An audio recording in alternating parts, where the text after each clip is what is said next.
very busy right now, so we appreciate you making time. We will record this so that you can share it with your colleagues if anyone's interested later. But before we get started, I just want to reintroduce myself. I know we have some probably new folks on the call there. My name's Jackie Walsh.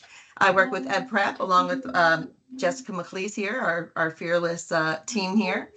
And while we're talking about that, we have a new ADEPT coordinator at the state level. So I wanted to give a chance for Kate, who has joined us here at the state, to introduce herself. Thank you so much, Jackie. I hope that I'm able to be heard. I've had some tech issues. It sounds like some of you all had that this morning as well, but I hope I'm all fixed. By now, I've had a chance to reach out to most of you, it looks like, and introduce myself, but it is great to be able to put faces with names. I'm very excited to partner with the Office of Educator Services and, of course, with you all throughout this really important work. If I can ever be of any of assistance to you, please don't hesitate to give me a call at any time. Awesome. Thanks so much. We're really excited to have Kate on board. So thanks for being here with us, Kate. That being said, I guess we'll jump right in. We want to be respectful of your time, so I will turn it over to Jessica to get us started. What's up, friends? Happy fall 2025. Thanks again for joining us.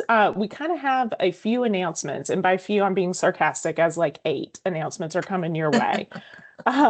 So let's get started. First of all, Read to Succeed. Thank you so much for everyone for getting in your early childhood, elementary, and special ed workbooks to us. Those were due back in May. By now, you have received your feedback forms. Almost everyone is good to go. What will be forthcoming for you in the fall is we will send out official letters like you have on file for the old Read to Succeed coursework. We'll send out new updated letters that will list out your courses that were found in the Read to Succeed workbooks for each of your programs. So those will be forthcoming. On a similar note, thank you for sending in your middle level and secondary Read to Succeed workbooks, which were due August 1. The review of those workbooks will be forthcoming. The big kind of push is for that early childhood elementary SPED fields, because that is what was specifically cited in the legislation. So thank you just in general. It was a group effort, and we really appreciate all of you guys getting your faculty on board with it all and really helping us get across the finish line with that. Second of all, we have great news for you, and that is in June of 2025, the State Board of Education passed or approved the new SPED PK standards. So let me back up and kind of provide a little refresher if you're wondering, why is that so important? So CEC, which governs SPED programs, right? That is the SPA for SPED programs. CEC a few years ago created a second set of birth to age 8 standards. Those standards are known as the EIEC-SE standards. And that then impacts all our ed prep programs, because here in South Carolina, SPED certification, special ed certification, encompasses grades PK to 12. So EPPs have always written SPA reports or program reports using CEC's K-12 standards. That will not change. But what has changed is now EPPs have to submit SPAs or program reports to address that PK portion, that early grade portion. And so we heard from a lot of EPPs who were saying this is difficult using the EIEC-SE standards, because those were birth to age 8. And in South Carolina, we only certify in grades PK to 12. So South Carolina, the State Department heard you and created a work group. Many of your SPED faculty were on this work group. We are forever grateful to those SPED faculty members who gave up so much of their time to craft these new South Carolina SPED PK standards. And so those were vetted, they were crafted by EPP faculty, by people with distinct knowledge of the SPED field. They were vetted by PRC. They were ultimately approved by the State Board of Education back in June. And we are so thankful that they are there. And so now this grants you, the EPP, flexibility. So in crafting your program assessments to meet that kind of PK field, you have a choice. You can address and link to align to the SPED PK standards, which are South Carolina SPED PK standards, or you can align your course curricula and assessments to the EIECSE standards, which are published through CEC. Again, this does not change the K-12 CEC standard requirements. All EPPs are expected to still align to those standards, but this just gives you an option for that PK portion. And if you're confused about that or kind of not following along, just hit me and Jackie up and we'll kind of schedule a one-off call and we can kind of walk through the process. Jackie just also linked those standards in the chat if you are interested in them. So Jackie, turning it over to you. Great. Thank you so much, Jessica. That was a great informational session there on the background of that. I appreciate it.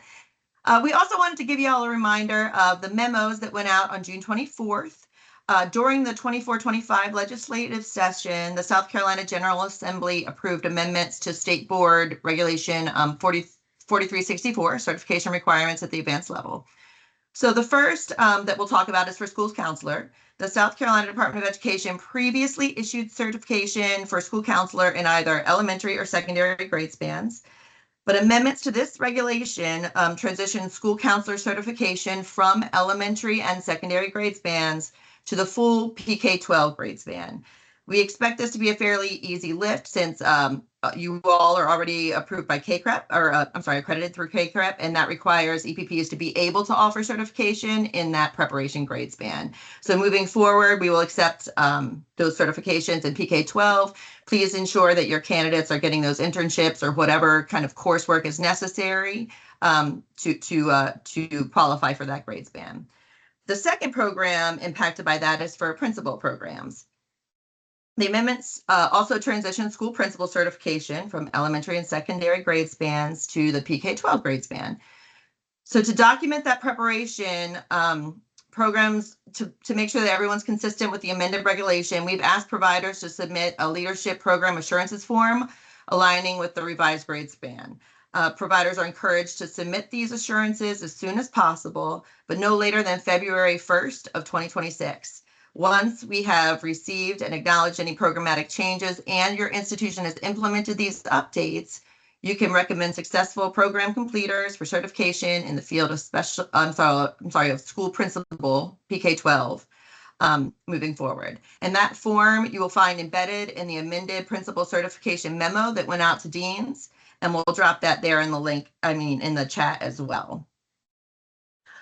Next, this is something that's come up recently, and we just kind of wanted to put it out there and let y'all know how to handle this. If your institution hosts any international students, please have them contact the SCDE for the Originating Agency Identifier Number, or the ORI. This code allows students without a social security number to proceed with that fingerprinting process. The code can be obtained by contacting Becca Berg in the Office of Educator Services, and we will post her email there as well for you to contact. Excuse me. Next, as a reminder, the SCDE sent out the EPP role verification form and signatory verification form to deans and directors in July. Please be sure to submit that by the deadline of August 29th if you haven't already, so that we can have the appropriate contacts on file for our academic year.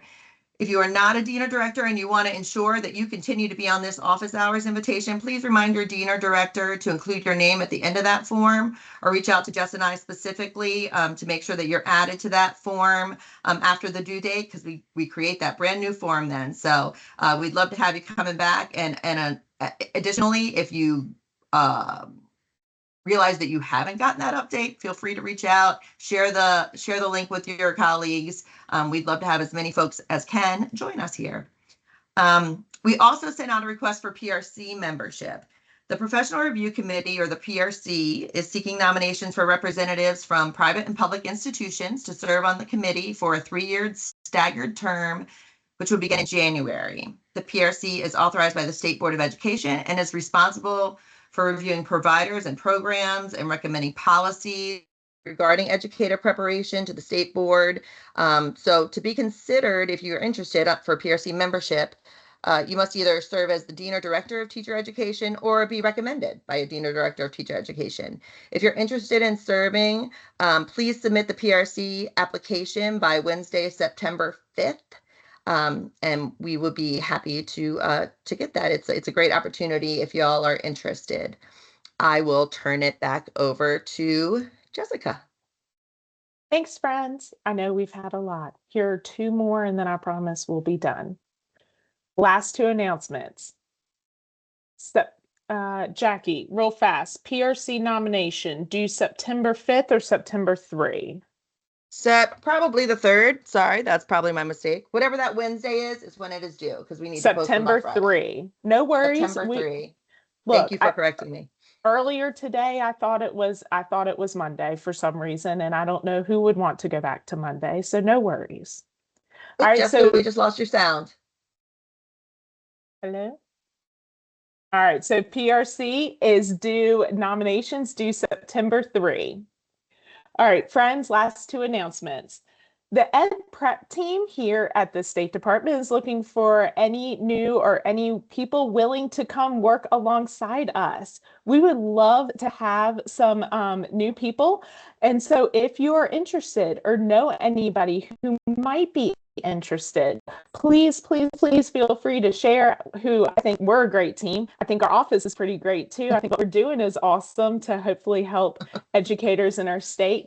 So if you're interested, there are job postings listed on the State Department's website. And so you're looking for the Educational Associate position within the Office of Educator Services. We work in the Office of Educator Services. Jackie and I are on the Ed Prep team, the Educator Preparation team, because we work with our EPPs. And the close date for those job applications is the 26th of this month.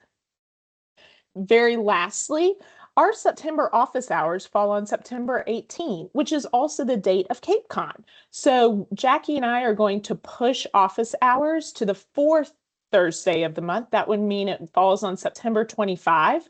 We'll send an email out that second week of September, just reminding everyone, but we're going to go ahead and push office hours to September 25. We hope that we see you in DC for CapeCon. If you're going, we'd love to share lunch. We'd love to just grab a cup of coffee, just be able to see people in person and talk about business, but also maybe just talk about life. So if you're in DC, we hope to see you there, but we'll catch you in September on that 4th Thursday. So Jackie, that's all I got. Back to you. I think that covers it for us. We're so glad to have you here. We're looking forward to another great year with y'all. As always, we will stay on a little later in case you guys have any specific questions you want to share, but otherwise we will cut you loose and hope you have a great Thursday. Thanks again for being with us. Thank you. Thank you. Have a good Thursday. Thanks, Rachel, for catching that. No problem.